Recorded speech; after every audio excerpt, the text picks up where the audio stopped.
We put so much of that on our shoulders because, like you just said, default parent, like so much of it falls on us. And sometimes dads aren't given that opportunity to come in and have that time and that bonding with their kids because of societal expectations. But that's where we have to advocate. Welcome to the No Guilt Mom podcast. I am your host, Joanne Crone, joined here by the delightful Bree Tucker.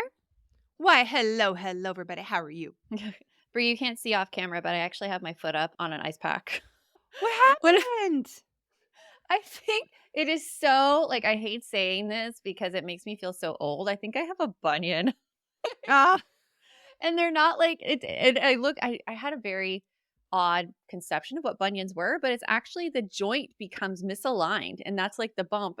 But I have it on the pinky toe side, which is rare, instead of the big toe side. So my foot just hurts. So I'm just trying to ice it and be nice to it. Oh, I was an old lady a long time ago. I had one in high school that was bad enough I had to have surgery. And Oh, do you know they're actually attributed to, and I took a big offense about this because I was reading an article. They're like bad decisions in footwear. And I'm like, you know what article? Do you know what shoes are considered acceptable in the workplace for women? Let me tell you, they're all pointed toes. They're all misshapen. It's crazy. Yeah. The last school district I worked for, it was a public charter here in Arizona, and we had to go through a class about the dress code. Oh. And it was very, very ridiculous. And they've gotten better. They got better right before I left. But I mean, we had to go through a class where they actually showed us. They had a fashion show to show us acceptable clothing, not acceptable clothing. And they were very mean about the shoes. No tennis shoes allowed for women, but men were allowed to wear them. Mm-hmm. Of course. And their argument is well, we could just wear flats. But they had to be closed-toed flats because you weren't allowed to show toes because that was unprofessional. Yeah, and the toe is not good Exactly. on flats. And even though we live in a place where it is easily 115 for over 30 days out of the year, they're do not show those toes. No, but enjoy the athlete's foot you get from sweating it up in a closed-toed shoe. But the men, again, they're fine. They're fine. They're fine.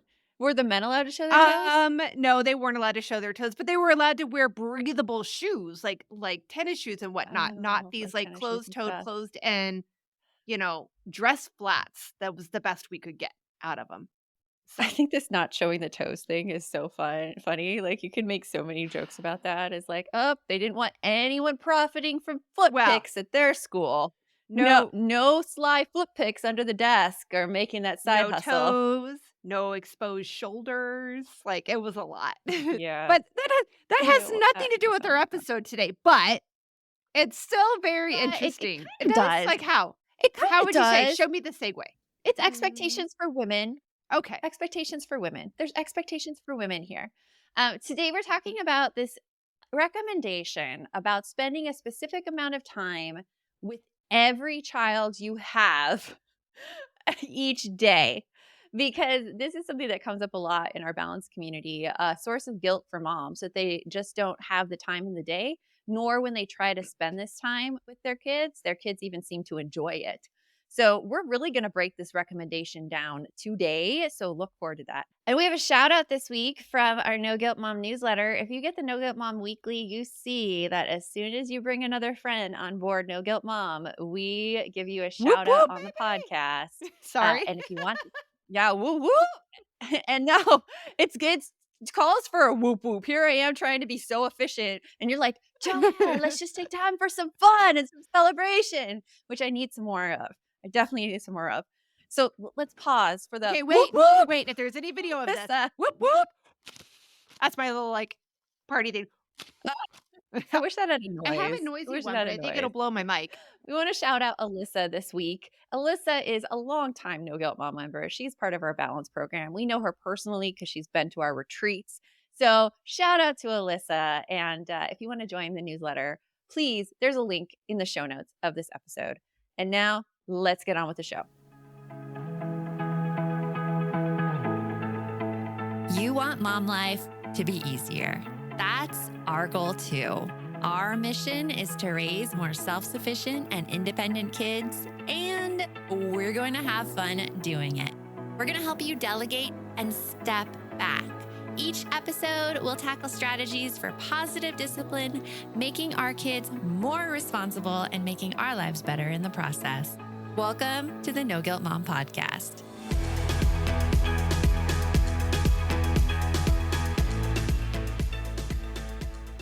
So, Bree, there's this recommendation out there from parenting quote unquote experts that you should be spending one-on-one time with your child. And I see this a lot of places. Like on Instagram, there was this graphic that said signs that your child doesn't have enough connection. And it listed all of these common traits that children have, like interrupting you in the middle of sentences, asking you for more quality time, and these things that are just general kid stuff that I feel this one-on-one time that's recommended is so guilt heavy for moms. And I don't even think it's based on scientific fact. And that is what we went into this episode with. And I did the research and found the answers. So what do you think, Bree? You've been in the early childhood field before you came on to No Guilt Mom, and you've seen all of these recommendations too. Like, So, what's your feelings? okay, so okay, so first of all, we're not saying that you don't need to spend quality time with your kids, and we're not saying that spending one-on-one time with your kids is not beneficial. But what we are saying is that trying to add another item to your checklist might be a lot. So I need to preface it with that. So, and I'm smiling for anyone that can watch this video because all of my years of early intervention, early childhood, newborn follow-up, all that. This is something that we always would share with parents because it's not common knowledge to every family or to every parent that they should be spending one-on-one time with their kids. It's not common knowledge that having their child sit in front of the television all day long without having any interaction could have a negative impact on them. So we're just talking about when it's another thing on that to-do list. You've been at work all day, like you helped get the kids up in the morning, you got them ready to go to school or daycare, you went off, dropped them off, you went to your job, you come home, you pick them up from school, childcare, you bring them home, you make dinner. Oh, that's a cute drawing. I love it. Oh, yes, I promise we'll play Barbies here in a little bit. Oh, now it's bath time. Da da da da. And then you're like, "Oh, crap, my kid's crying because they don't wanna go to bed, and they're saying that they miss me so much. It's because I didn't do the 15 minutes of one-on-one." That is what we're saying is Yeah. BS. Yeah. Oh, yeah. That's big BS. And I like that you mentioned that it is not common knowledge, because something that I found in the research is that the most impactful thing on a child's well being is actually not the amount of time that parents spend with their children, it's actually the mother's income and education level. Yeah, which I thought was really, really interesting. That comes from a study by Milky, which was referenced in a Washington Post article by Bridget Schulte in 2015, that it was the income and the mother's educational level are most strongly associated with the child's future success. And so I wonder back, because I spent a lot of time in Title I schools as a teacher, Right. and it was a very, very low income area where the parents were just, trying to get by. Like they would be working three jobs. Their kids would be alone most of the time. And I know when you did your work in the early childhood center, it served low income families Yeah. as well. And so I'm wondering, like, is there a correlation did you see with like this knowledge of spending quality time with your kids and also the income level? Because maybe time was a luxury in that sense. I would say that you're right. So I would bring this back to the ACEs study, which is Adverse Mhm. Childhood Experiences Study. It was done in the 90s in California by, oh gosh, I'm forgetting the name of the insurance company that did it. But it's this study where like there's all of these items on this checklist. And if you've been exposed to a certain number of them, it increases your likelihood of having negative outcomes Adverse in life. childhood effects. Yeah. Yeah, yeah. So negative outcomes in life, like, if your parents, if one or more of your parents were incarcerated, if one or more of if an immediate family member had drug or alcohol issues, if you're divorced, single parent household, There was a lot of things on that list, and every single one that gets checked off, you're at a higher rate for or higher exposure for heart disease, depression, things like that. It's stress. Yeah. And so I would say that if you're in a household that is worried every week about where we're going to get our next like paycheck, whether or not we're going to have enough to pay the rent, pay the mortgage, pay for groceries. Oh my gosh, you need a new pair of shoes. These have holes in them. Where am I going to find an extra whatever to buy shoes for you this week? It is a lot of stress. And yeah, in those cases, for sure, time is a luxury. Time is a Mhm. luxury that a lot of families don't have. But with that being said, in all the programs I did, most of them was based on somebody's risk factor. So in the very beginning, I worked with disability. So if your child had a disability, didn't matter how much money you made, I came out to see you. And then over time, I went into different programs that had to do with risk factors. And I could tell you that because of the areas I served in the valley, so in the Phoenix area, I was an East Valley provider, so I served Scottsdale, Fountain Hills, Paradise Valley, Chandler, Mesa, and Tempe. Which if you know those areas from outside of Arizona, you might know the Scottsdale area is Yes, very yes. affluent. So in my case, I had several families that had well-off time, income, education, and they still needed Mm. support. But still, I think that this comes back to us talking about if you are stressed out, and because I was that mom because I was a home visitor. So, like, I also, like, smile a lot when you talked about doing this episode because I remember sitting on the couch after having taken my kids off to daycare, going to work all day, coming home, trying to find all that time, and then still trying to do the one-on-one with them, and you know my 2 kids, they were attached at the hip for me. Oh, So, yeah. me getting to spend time with one and the other not being there, and they're also only 15 months apart, they would have none of that. None of that. Like, "No, you do not get mom's Mhm. exclusive attention." And I just constantly felt like I was failing, like that they were clingy, my daughter was having problems at childcare, and that it was all my fault because I wasn't giving enough one-on-one time. And that's what we're fighting. And I feel like a lot of parents feel that way. And we're going to go get into some of the research right after this. I've been looking for simple ways to form healthy habits and get the nutrients my body needs, even on busy mornings. And oh my gosh, has it been busy lately? And that's why I decided to give AG1 a try.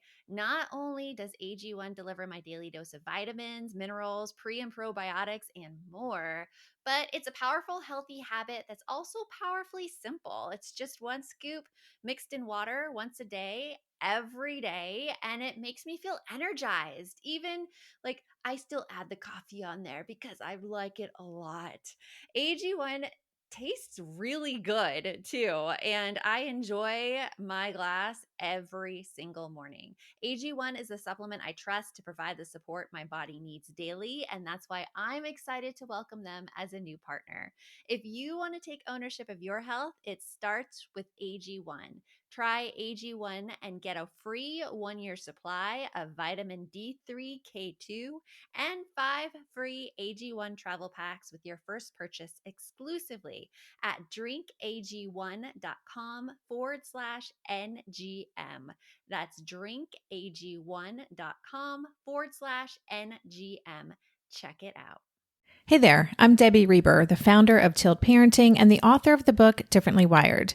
The mission of Tilt is to change the way neurodivergence, whether that's having a learning disability, having ADHD, being gifted, autistic, or some combination of all of the above, is perceived and experienced so differently wired kids and the parents like us raising them can truly thrive. On the Tilt Parenting podcast, I get to talk with authors, therapists, educators, and parenting experts who are committed to this mission. I ask the questions my listeners are most curious about when it comes to supporting our kids. And in turn, my guests share strategies for challenges, out-of-the-box ideas for navigating school, best practices for therapies, tips for advocating, and so many thoughtful insights on what it really takes to help our kids grow up feeling seen and respected so they can create awesome lives for themselves. I know that raising a differently wired kid can feel overwhelming and isolating, but I promise you, you are not alone, and it can feel so much better. If you're on this parenting journey, come listen to Tilt Parenting. Together, we can shift this paradigm and show up for our exceptional kids with hope, possibility, and joy. Okay, so when digging into this, like I knew I got so upset every time this one-on-one time was mentioned. So upset and so upset when other people brought it up, and I could see like the guilt and the stress on moms' faces when they talked about this. But I didn't have anything to back it up. I just had this own feeling in my mind being like, that's not right. That's not right. And so digging into the research, I did find the source of this recommendation, but not completely. And let me explain. So it came from a research paper from the American Pediatrics Association. It's called The Power of Play with Kids, a pediatric role in enhancing development in young children. And it said the mutual joy and shared communication and attunement, harmonious serve and return interactions. Think of like a tennis game here where you're, like kids and parents are communicating with each other, that parents and children can experience during play regulate the body's stress response. And this was the paper that most pediatricians refer to be like, hey, spending time together is good. It is. It's good, which I think both Yeah. like we can agree on. It is real, real good. And there was also a Chinese study that came out that said the effect of time parents spend with children has an effect on the children's well-being. So overall, we know spending time with kids is great, but in no place in the literature did it say anything about one-on-one time. I could not find it. So like that guilt, Brie, that you were feeling about not being able to spend the one-on-one time with each child, it was not research-based at all. Those recommendations coming out, which I'm sure you heard. Like, do you remember where you might have first heard it? Like, was it a pediatrician's office or? No, Like- my brain don't work that way. You know that. Like, all I can tell you is that No, I but- can pull it out of my toolbox of, I know that I was trained on it. But where It's fully ingrained in your I was psyche. trained on it, Yeah. that I don't know. It was definitely something that I knew before I had kids. So it definitely was something I was formally trained on. But Could it be a positive no, because discipline that came thing? after. Or a Nope. I like no, right. I have. that Oh came man, my after. road. It's such a long yellow brick road of Bree's brain. It would be very scary. I would love to one day see like a dramatization of my brain and how it works and the things that are in there. Yeah. Like it would be very interesting. But yeah, no, I know that it was something that I was actually formally trained on, but I couldn't tell you where it came from. And again, even if I was formally trained, that doesn't mean that it wasn't somebody said to me, it's important that you share this with families. And maybe it was something that they got from their predecessor who gave it to them from their predecessor. Like, I'm not sure. I do know that my husband teaches a class for parenting dads. It's out of the University of Chicago, I believe. And they do cite a study, but it doesn't say how much time. It just says it's important to spend time with your kids. Yeah. Like you just read on the paper from the American Academy of Pediatrics. So I think it's maybe it's kind of like a game of telephone where, Somebody hears it and then changes it a little, and then it's like the rule. because that's maybe, followed. yeah, right? Because sometimes, and you know this with my brain too, I'm the kind of person where you need to give me specifics. Like sometimes you'll be like, hey, Bree, why don't you do this? And I'll be like, how many words? How long does it need to be? And when does it have to go out? And you're all like, just whatever. And I'm like, nope, I need criteria. So maybe that's where it started. Maybe somebody was like, I don't get it. I hung out with my kid. Your need for criteria made you like, they're like, no, I need it. And they're like, 20 minutes, Bree, 20 minutes. Yeah, right. Fine. Get 20 minutes. And they throw the clipboard and run out of the room. Like, who knows? But and again, like we both can agree that like, yeah, like that back and forth, like when I'm having even with my teens, and I know you feel the same way too, like when we're having a good time and we're back and forth chatting, I'm calm, I'm relaxed. I can see it in their faces that they're relaxed and they're feeling better. Yeah. Quality time is great. There's one other thing I found when I did the research in it, because I was interested that one-on-one time wasn't mentioned in this initial stuff. But what I did found was an article from Psychology Today by a Dr. Kyle D. Pruitt, who is a clinical professor of child psychiatry at the Yale School of Medicine. And he emphasized the importance of making time for each child individually. It was in this article. And he says using a homogenized approach that fits all our kids works about as well as the one size fits all jumpers fit our bodies. The small intimacies that are unique to the way you parent a particular child at a particular time of life are more likely to appear during one-on-one time. And I mean, he's not wrong, but also this isn't saying that you definitely need to do it all the time and that this is the only way. The other thing I found on one-on-one time is from fathering.com, and it recommends that one-on-one time lets kids know they are very important because you are taking that time out of your busy day just to spend it singularly with them. And I think here is where the guilt really starts to come in, especially in women with multiple kids who cannot have that one-on-one time necessarily with every child every day. I don't Well, think it's yeah, fair. especially when like and I think another example is this kind of brings back to something that people have heard us talk about over and over, that it's not all mom's responsibility. Like, No. because all of these articles are talking about parents in general, and even though you found that article from fathering.com, it still says that one-on-one time lets kids know that they are important. It doesn't always have to be mom. It doesn't No. have to be. And Like, yeah, there are fathering.com is talking to dads right there. Mhm. And Dr. Kyle Pruitt, a man making a recommendation. But I think that it gets filtered to moms because for some reason we do get, I don't want to say saddled with the childcare, but it is kind of that way. We become the primary caretaker, we become the default parent. And Mhm. a lot of that comes comes to one thing that happens right at the beginning of a child's life, and we're going to talk about that right after this break.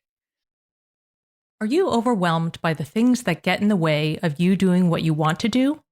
Are you looking for ways to simplify life to better align with your values? Do you want to create space in your schedule so you have room for more of the good stuff? Play, joy, relationships, gratitude, and more? If you answered yes to any of these questions, I invite you to check out Edit Your Life, a podcast to help you edit the unnecessary from your life so you have more room to enjoy the awesome. Through episodes with me, Christine Coe, and a range of super smart, compassionate, and thoughtful guests, you'll come away with big picture insights and practical ways to declutter your home, schedule, and mental space without getting bogged down by perfection. I have always believed that small moments and actions matter tremendously. My goal is to help you find agency and space in your life through doable baby steps that will leave you feeling accomplished instead of overwhelmed. Check out Edit Your Life wherever you enjoy your podcasts. Hey, are you a parent of a teenager? Are you feeling overwhelmed about how to be what they need while also holding limits and boundaries that keep them safe? Are you tired of conversations that negate how messy this season of parenting is? Well, I've got you. My name is Casey O'Rourke. I am a positive discipline trainer, parent coach, and the host of the Joyful Courage podcast. Every week, I come to you with an interview digging into tough topics with experts I trust and solo shows that go deep into the personal growth and mindset needed to raise teens in a way that grows them into confident, capable young people. I am not afraid of getting real about the intersection of conscious parenting and the teen years, while also bringing in vulnerability, humor, and lightness. I'm walking the path with you and honored to serve. Listen to Joyful Courage on Apple Podcasts, Spotify, or wherever you consume podcasts. Right now, I'm reading this book called Wellness by Nathan Hill, and it's fiction. But it talks about like, it's following this couple who meet in college and have this romantic life. And right now I'm in their child rearing era where things are not so much romance anymore, but they're about taking care of their kid. And the woman, Elizabeth, she is at home with her toddler, Toby, and she got a PhD in child psychology. And so it's her going through all of her worries and stuff and then citing the articles that the worries came from. It's so amusing to me because I feel like this is what we do here at No Guilt Mom. We can go back to the paper and like, kids need this because of this, kids need this because of this, and Yep. because of this. And one thing in particular is she talked about this thing called the sacred hour, which was mentioned in this research paper. And honestly, I don't know if these papers are real. They might be real, but it is a work of fiction, I need to say, but it illustrates so perfectly And the sacred hour is this time right after the child is born where it's put on mom's chest to like help regulate their breathing and, the skin to skin contact. Yeah. But this particular article said the first hour after birth was so important. And in her particular labor situation, she was in labor, baby's heartbeat dropped, her blood pressure rose, called for an Mhm. emergency C-section, where then like they drugged her up, they cut her open, and then she fell immediately asleep because she was exhausted. And so she was dealing with all of her toddler's temper tantrums. And she's like, this is my fault because I fell asleep and I wasn't there for the sacred hour of that skin to skin contact. And it's such like a mom guilt moment. And I felt so much for this character because we do it all the time. And another thing about us being the default parent and the caretaker, like we think, oh, this is our fault. We've taken on Yeah. too much. We haven't let dad become a role in our child's life. Well, actually, who was there for the child for like at least 6 weeks because they had maternity leave, and who couldn't be there for the child because there was no paternity leave allowed by It's society? right, it's definitely a back and forth. Alright, I am gonna tell you the sacred hour is a thing. Yeah. Okay. That is a Okay. thing. Yeah. And again, it's one of those well-intended recommendations for individuals that have no clue, Mhm. that had never heard of it, wouldn't even occur to them that it would be important to have skin-to-skin contact. But yeah, I would totally be I was that person. You know my birth story with my first kid? Yeah. Like, my first kid, I had placenta previa, and I was in and out of the hospital from, like, 21 weeks on, and I went into labor at, full-on labor at, like, 27 weeks. And in middle of the night, and I remember them trying to stop me, so I was drugged up to, like I barely remember this situation, but I do remember fighting with the nurse, refusing to sign the form to put me in a helicopter to send me to a hospital that could care for me and my soon to be born very preemie baby, because I could cite at least 15 families I had worked with where the mom went into labor early, was life flighted somewhere, and that child had a major disability. So I was positive Oh, that yeah. that was going to happen. I was doped up quite a bit. At one point, I do remember my ex-husband coming over to me and being like, "Hey, if you don't get this shit together, they're gonna like take away. They're gonna make me sign that you're mentally incompetent." Oh gosh. So, and yeah, I just remember going. But I'm just saying, like, yeah, and I did the same thing too when my kids were little. Like, when they were little, I was mentally going through that checklist. How much tummy time have we had? Did we roll over correctly? Like, Mm. oh, what developmental milestones are we hitting? Oh, his articulation doesn't sound right. Maybe there's a speech delay coming. And again, I have a history of speech delay in my family. So, Yeah. but I think You would be that a character. right, right. So that sacred hour, like, I didn't get that sacred hour. My baby was whisked away when I finally had him at 35 weeks. So hats off to all the prenatal care there. Like, but he was whisked away because I wasn't well. I was reacting badly to the anesthesia for the C-section, and he wasn't breathing Mhm. well. He was breathing, but not well. So, but those things do make you come back and be like, "Oh my god, if I had just done that differently." Ha- Yeah. and we put so much of that on our shoulders because it like you just said, default parent, like, so much of it falls on us, and sometimes dads aren't given that opportunity to come in and have that time and that bonding with their kids because of societal expectations, but that's where we have to advocate, Yeah, and, right? like, knowing it beforehand because, when I was reading the book, I'm like, "Wait a minute, like, this this skin-to-skin contact, it could be done by any human. It doesn't need to be done by the mom." And, like, in this scenario in the book, like, they were in a relationship, and I was like, "Where was dad?" Dad could have come in and do the kangaroo care during that sacred hour, and it would have been fine. So it's not like the mom's primary job. It's so much of the literature out there is saying, "Mother, it's the mother, it's the mother, it's the mother." Oh, come Or it just on. says or it just says it needs to happen. Yeah. And because of the way our society is set up, we all go, "Oh, well, that's mom's job." Yeah, the kid's like mom, so it's mom's job to play with them individually. You That's know what my what? wife does. Something interesting that I just learned is because a common pushback is that, women are biologically attuned because they just had the baby and all these hormones or whatever. I learned that actually fathers, when their baby's born, their testosterone drops so that they can become better Interesting. caretakers. Yeah. Like it I did not know that. No, I just found it out too. It was in this book On Our Best Behavior by Elise Lunan, who I'm reading right now. And I'm like, that is so interesting. So actually, dads biologically are ready to take care of the kids as well. They just need the time and the space to do that in our society. Which is hard. So yeah, it's funny. The only thing I knew about in terms of like hormones and whatnot is that, women are genetically engineered Mm. to be irritated, to be discomforted when our children cry, Mm.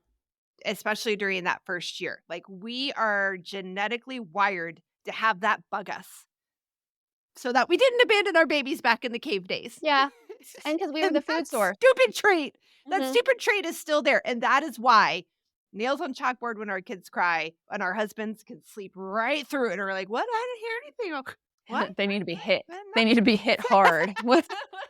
Take that stress and irritability and use it on your husband who's right there asleep beside you. Just let the baby cry. I don't know why you let it bother you so much. Oh my gosh. No. So all of these recommendations, what we're saying is that there are a lot of like unmet needs by the parents during these situations. And this Washington Post article that I referred to earlier from 2015, it says that the study showed that quality time actually trumped quantity. It says, in fact, it appears the sheer amount of time parents spend with their kids between the ages of 3 and 11 has virtually no relationship to how the children turn out, and a minimal effect on adolescence. And this comes from the Journal of Marriage and Family. It was a study published there. And it also includes children's academic achievement, behavior, and emotional well-being. No correlation between quantity spent and quality. One of the study's authors said, I could literally show you 20 charts and 19 of them would show no relationship between the amount of parents' time and children's outcomes. And that was from Melissa Milkey, who's a sociologist at the University of Toronto. But, one study found one key instance when parent time can be particularly harmful to children. And this is like the surprising thing. That's when parents, mothers in particular, there's that mothers, are stressed, sleep deprived, guilty, and anxious. I mean, that is a bomb drop right there. Because how many of us are guilty and anxious? Hi, me. Oh yeah, Me. right. Sleep deprived. Every parent, especially if you're in the situation where only mom can stay home with the kid during that maternity leave. Mhm. Like, oh my God, that's hard. Yeah, it's Yeah. so hard. And so this recommendation about spending 20 minutes of one-on-one time with each child, if it's making you guilty and anxious, that's not good for the kid. It's not good for the kid. Like, it's better to drop that expectation. And in most cases, and nope, I take that back. Not even most cases. And in a lot of cases, not even most, there is more than one caregiver. So don't take it all on your shoulders. It's not all your responsibility. I don't care that you're a stay-at-home parent. I don't care that you're the one that the kids prefer to go to. I don't care that the other parent works really hard and is stressed out from their job. We all have stressors. Mhm. We all do. We all do. It doesn't all have to be on one parent. Yeah. It is a shared load. It took 2 people to make that baby. 2 people. Yeah, no. 2 people can share in the child rearing. It's crazy because like I have these discussions with my husband all the time. Like his job is nutso. I mean, just the other night, he came home at 8 p.m. and he came into the kitchen and I was like, oh, I get like a little free time. And I'm like, I'm just going to like go get changed really quick. And he looks at me and he's like, I have 15 minutes till I have to be on a call. And I'm like, are you kidding me? And he's like, no, I don't. I'm not. And he felt bad about it because it was a project that had to be done. And then he was on a call from 8:30 to 10:30 that night when I went to bed. So that was like my only time to spend with him is in those 15 minutes. So the thing is that a lot of times we see those and we're like, oh, we'll just take on more and more and more. And because of this work we do with No Guilt Mom and all of this stuff, I am a big pushback. I push back a lot on the corporate culture. I push back a lot on the expectations of like a job like that and how it's just ruining family life. And, you know, he works for the same company my father-in-law did. My father-in-law and mother-in-law got divorced. So my mother-in-law is also in my ear being like, that company ruins families. Chirp, chirp, chirp. Yes. Yeah. Yeah, that doesn't help. No, I have a lot of pushback on it. And it's honestly the only way we can make change is pushing back Yeah. on these expectations for men and for women. Because I know like it's easy to say like don't take it on yourself, but there's also like societal things that are happening that need to be pushed back on to make change like really possible. And I think a Well, lot of and us women are being gaslit into thinking it's just us. oh, that is 100% true. And I Mhm. think a lot of it too, like our lives are ebb and flows. Like we really have to like take a moment sometimes and look at it and be like, listen, every stage of parenting is hard. Like the the part where you're growing the human being and you're throwing up all the time and you're exhausted and if you're like Brie, you literally fall asleep at the dinner table. That's a hard time. Newborns, you don't get any sleep because they need you constantly. Like preschoolers, school age, teenagers, ones who just left the nest, ones who are coming back into the nest. Once they are off having their own families, every single stage of life is hard. And there are ebbs and there are flows. And there are times when things are going to be smooth and you're going to be able to adjust it. Like we had an episode where we talked about it. And I remember, oh, who was it? Was it Eve Rodsky? Someone was talking about, no, it wasn't. It was Brene Brown about how like, listen, I'm coming in at a 20 today. Like Mhm. I really could use you to help pick up the other 80% because I'm strained, I'm just at my wit's end. Mhm. And if you both come in and like, listen, I'm at a 20, and then your partner looks at you and goes, dude, I'm at a 20 as well. Okay, well then we got to figure out where that other 60 is coming from. It's all about, like you said, it's because I think sometimes when we say pushing back, people are like, oh no, that's rude, that's disrespectful, I can't do that. And we're not talking about that. In some cases, you might need to like shove, but most of the time, it's a conversation. It's like what you Mhm. just said. It's like about talking about it. It's And not okay, accepting it as like this is how it is and I just have to deal yeah, with it. It's I'm not happy with this. We need to find out something to change. right, Mhm. right. And chances are, your parenting partner wants you to be happy. Yeah. They don't like it when you're miserable. No. So No. So we're So, here to tell you it's important to spend time with your kids, yes, but you're not going to break them if they don't get 15 minutes a day, individualized attention from you every day. yeah, we hope we have helped dispel that myth and let you in on a bit of a nuance to it. So, until next time, remember the best mom is a happy mom. Take care of you. We'll talk to you later. Thanks for stopping by.